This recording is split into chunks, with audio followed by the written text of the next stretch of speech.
रख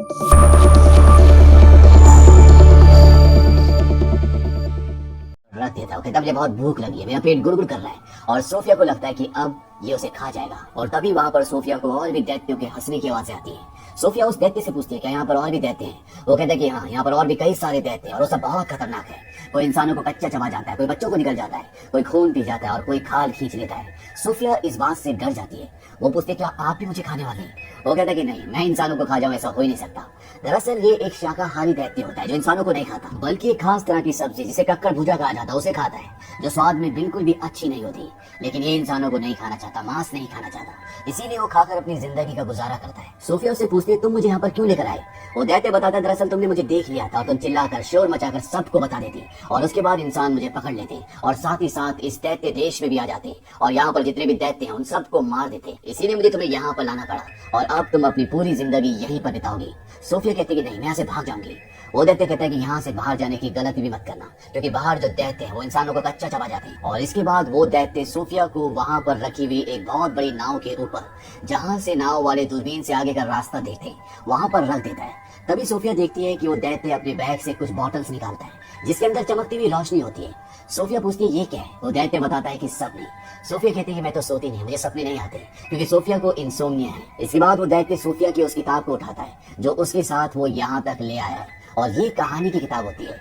अब ये दैत्य उस कहानी को पढ़ना शुरू करता है और सोफिया को नींद आ जाती है। और इसके बाद वो दैत्य जो वहाँ पर कुर्सी के ऊपर बैठा होता है वो वहाँ से एक दूसरी जगह जाता है और वहाँ से वो एक बोतल के अंदर से चमकती हुई रोशनी निकालता है। और तभी सोफिया की आंखें खुल जाती है और वो देखती है कि वो दैत्य नीचे नाव में सो रहा होता है। और सोफिया इसी मौके का फायदा उठाकर उस गुफा से, उस घर से बाहर निकल जाती है। और जब वो भाग रही होती है तभी वो देखती है कि उसके सामने एक बहुत विशाल दैत्य है जो उस दैत्य से कई विशाल है, जो उसे यहाँ पकड़ कर लेकर आए और वो दैत्य उसे पकड़ लेता है। सोफिया जोर से चिल्लाती है लेकिन इस बात का उस दैत्य पर कोई भी असर नहीं पड़ता और वो सोफिया को जिंदा निगल जाता है। और तभी सोफिया की आंखें खुलती हैं। दरअसल ये एक सपना होता है और सोफिया देखती है कि वो दैत्य सामने कुर्सी पर बैठा होता है। सोफिया कहती है कि ये तुमने किया, क्योंकि मुझे सपने नहीं आते और ये सपना बहुत ही भयानक था। वो दैत्य कहते हैं कि ऐसा करना जरूरी था, तुम्हें ये दृश्य दिखाना जरूरी था ताकि तुम यहाँ से कभी भी बाहर ना जाओ।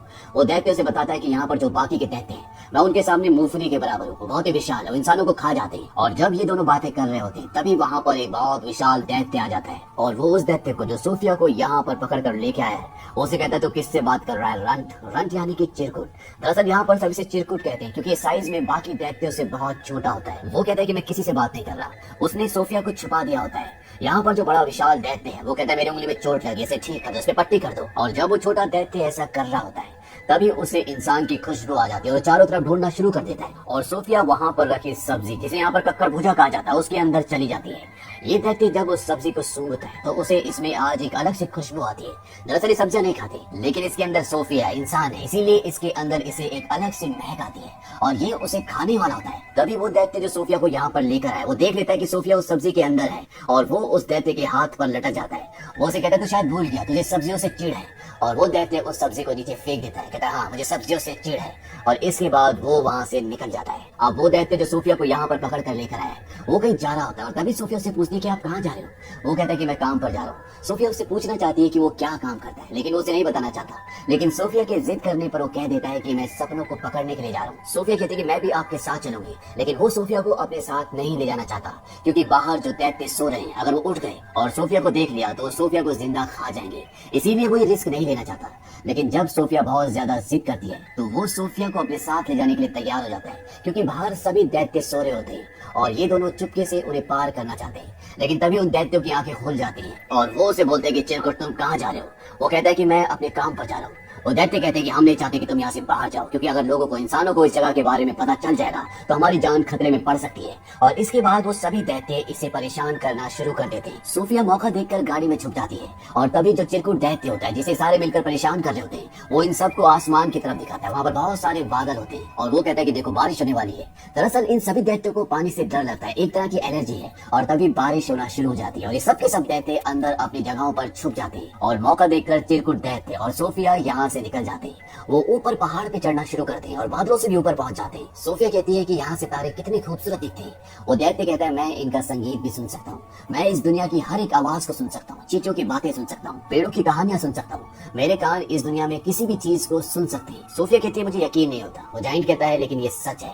इसके बाद वहाँ पर एक झील होती है और झील के अंदर एक बहुत बड़ा विशाल खूबसूरत पेड़ दिख रहा होता है और वो जाइंट वो दैत्य उस झील के अंदर कूद जाता है और उस पानी में झील में कूदने के बाद वो दूसरी तरफ पहुंच जाता है, मानो ये उस तरफ जाने का एक रास्ता हो। इसके बाद सोफिया भी कूदती है और वो भी उस तरफ पहुंच जाती है। ये सपनों का देश है और यहाँ पर जो पेड़ होता है उस पेड़ से ओस की बूंदों की तरह सपने टपकते हैं जिन्हें पकड़ने के लिए यहाँ पर ये दैत्य आया है। और सोफी और ये दैत्य दोनों बहुत सारे सपने पकड़ते हैं, लेकिन इन पेड़ों से सिर्फ अच्छे सपने ही नहीं टपकते बल्कि गंदे यानी कि बुरे सपने भी टपकते हैं। और इसके बाद ये दोनों सपने पकड़कर वापस जाने लगते हैं और अब ये दोनों एक दूसरे को अच्छे से जान गए, ये एक दूसरे को पसंद करते हैं। और वो दैत्य नन्ही सोफिया को बताता है कि यहाँ पर सब मुझे रॉन्ट यानी कि चिरकुट कहते हैं, लेकिन जिंदगी के एक मोड़ पर मुझे कोई ऐसा मिला था जो मुझे कहता था बिग फ्रेंडली जाइंट यानी कि बड़े फरिश्ते जी। और सोफिया कहती है कि आज से मैं भी आपको बिग फ्रेंडली जाइंट यानी कि BFG कहकर पुकारूंगी। अब ये सपने पकड़कर लंदन की गलियों में जाते हैं जहाँ पर बच्चे अपने घरों में सो रहे होते हैं और BFG उनकी नींद में बहुत अच्छे अच्छे सपने उन्हें देती ताकि उनकी जिंदगी में उनके सपनों में उन्हें खुशियां मिले। दरअसल BFG एक अच्छा जाइंट है, इसीलिए वो सपनों के देश से अच्छे अच्छे सपने पकड़ कर लाता है और सोते हुए लोगों के दिमाग में उन सपनों को डाल देता है ताकि कम से कम वो उन सोते हुए लोगों की जिंदगी में खुशियां डाल सके। यहाँ पर सोफिया BFG से पूछती है ये सपनों के बारे में आपको क्या आपके माँ बाप ने बताया? वो कहता है कि दैत्यों के माँ बाप नहीं होते। इसके बाद सोफिया उससे उसकी उम्र पूछती है। वो कहता है कि जितनी उम्र इस धरती की है उतनी मेरी भी है। दरअसल जब से ये धरती बनी होती है तभी से दैत्य इस धरती पर होते हैं, लेकिन ये इंसानों से छुप कर रहते हैं और अब जब इनका काम यहाँ पर खत्म हो जाता है तो ये वापस दैत्य देश जाने वाले होते हैं। तभी सोफिया बोलती है कि मेरा कंबल कहाँ है? दरअसल उसका कंबल वही दैत्य देश में छूट गया होता है और इस बात से BFG परेशान हो जाता है। वो कहता है कि अब तुम्हें वापस नहीं जाना चाहिए। उन दैत्य को पता चल चुका होगा कि यहाँ पर कोई इंसान भी है। BFG से बताता है कि बहुत पहले मुझे तुम्हारी तरह एक नन्हा दोस्त मिला था, उसके दिल की आवाज भी उतनी खामोश थी जितनी तुम्हारी दिल की आवाज है, और फिर उसने मुझे देख लिया और मैं उसे दैत्य देश ले गया। उसी ने मुझे पढ़ना भी सिखाया और जो लाल जैकेट तुमने पहनी है ये भी उसी नन्हे दोस्त की है। और इससे पहले कि मैं उसे वापस उसकी दुनिया में लेकर आ पाता बहुत देर हो चुकी थी और मैं नहीं चाहता कि तुम्हारे साथ भी ऐसा ही हो। और वो सोफिया को छोड़कर वहाँ से चला जाता है। हालांकि सोफिया उसे ऐसा करने से मना करती है लेकिन वो उसकी बात नहीं मानता। सोफिया अपने अनाथ आश्रम जाती है और वो अपनी बालकनी में जाकर खड़ी हो जाती है। वो जानती है कि BFG आसपास ही और वहाँ से कूद जाती है और इससे पहले कि वो जमीन पर गिरती वहाँ पर BFG आकर उसे पकड़ लेता है और उसे सोफिया की जिद एक बार फिर से माननी पड़ती है और वो उसे वापस जाइंट देश यानी कि दैत्यों के देश में ले आता है।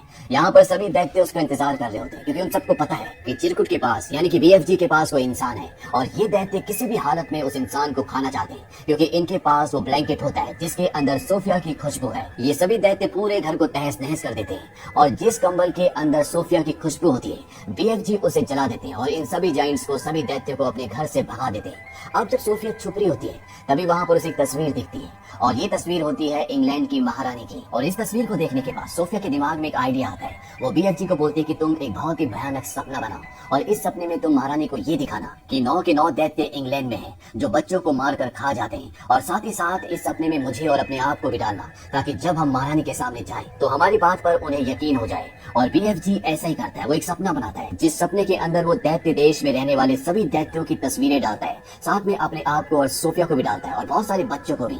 और ऐसा सपना बनाने के बाद वो सोफिया के साथ उस जगह पर पहुंच जाता है जहां पर महारानी रहती है और ये महारानी की नींद में उस सपने को फूंक देते हैं और महारानी को वो सब कुछ दिखता है जो ये उसे दिखाना चाहते थे। और जब महारानी की नींद खुलती है तो वो बहुत ही डरी हुई होती है क्योंकि ये बहुत ही भयानक सपना होता है जिसमें दैत्य बच्चों को खा रहे होते हैं। और महारानी इस सपने के बारे में अपनी मेड को बताती है। मेड कहती है मैम लेकिन वो एक सपना था। और जब मेड अखबार देखती है तो कहती है कि बहुत अजीब बात है, कल रात को बहुत सारे बच्चे अपने घरों से गायब हो गए, ठीक उसी तरह जिस तरह से आपने सपना देखा था। तभी रानी कहती है कि पर्दे हटाओ और जब वो पर्दे हटाते तो वहाँ पर खिड़की पर सोफिया होती है। दरअसल ये चीज भी उन्होंने रानी के सपने में डाली थी और साथ ही साथ BFG को भी डाला था। इसके बाद सोफिया BFG के बारे में बताती है और रानी से वादा देती है कि आप उसे नुकसान नहीं पहुंचाएंगी। BFG रानी के सामने आता है और उन्हें झुककर अदब से सलाम करता है। रानी भी अपने वादे को पूरा करती है यहाँ पर जितने भी दैत्य होते हैं उनके अंदर एक बहुत बड़ी प्रॉब्लम होती है कि वो किसी भी शब्द को अच्छे से नहीं बोल सकते। इसीलिए बीएफजी महारानी को महारानी के बदले मर्जानी कहता है, बीएफजी इंसानों को इंसान कहता है और बाकी के भी लगभग सभी शब्दों को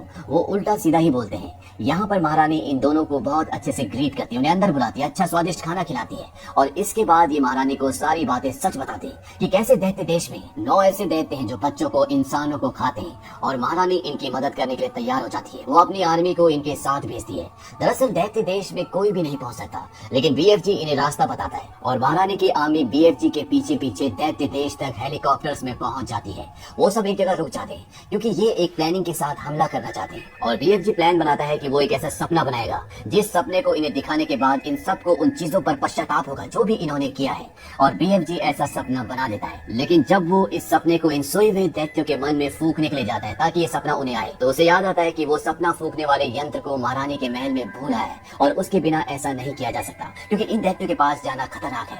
लेकिन तभी सोफिया उस सपने वाले जार को उठाती है और उस जगह पहुंच जाती है जहाँ पर सारे दैत्य सोए होते हैं। लेकिन इससे पहले कि वो उस जार को तोड़ती, वहाँ पर इन दैत्यों का जो सबसे बड़ा दैत्य जो सरदार होता है वो उठ जाता है और जैसे ही वो सोफिया पर हमला करने वाला होता है, सोफिया उस सपने वाले जार को तोड़ देती है और बाकी सोए हुए दैत्यों के मन में वो सपना वो रोशनी चली जाती है और जब सारे दैत्य उठते हैं तो उन सब के अंदर पश्चाताप होता है। लेकिन एक दैत्य जो सबसे पहले उठ गया था, जो इन सब का सरदार है, वो पूरे होश में होता है और इससे पहले कि वो सोफिया को मारता, वहाँ पर बीएफजी आ जाता है। वो उसका हाथ पकड़ लेता है, लेकिन बीएफजी इनके सामने कुछ भी नहीं है। वो दैत्य बीएफजी को अपने हाथ में उठा लेता है और जैसे ही उसे मारने वाला होता है, वहाँ पर हेलीकॉप्टर्स आ जाते हैं और वो इन सभी दैत्यों को पकड़कर अपने साथ ले जाते हैं और समंदर के बीच में एक टापू पर छोड़ देते हैं। चारों तरफ पानी है, ये दैत्य पानी से डरते हैं, इसीलिए ये समंदर पार नहीं कर सकते और हमेशा के लिए ये इस टापू पर फंस चुके हैं। महारानी इनके लिए यहाँ पर कक्कड़ भुजे के बीज भी फेंक देती है ताकि ये उन बीजों से यहाँ पर खेती करें और जिंदगी भर कक्कड़ भुजे खाएं।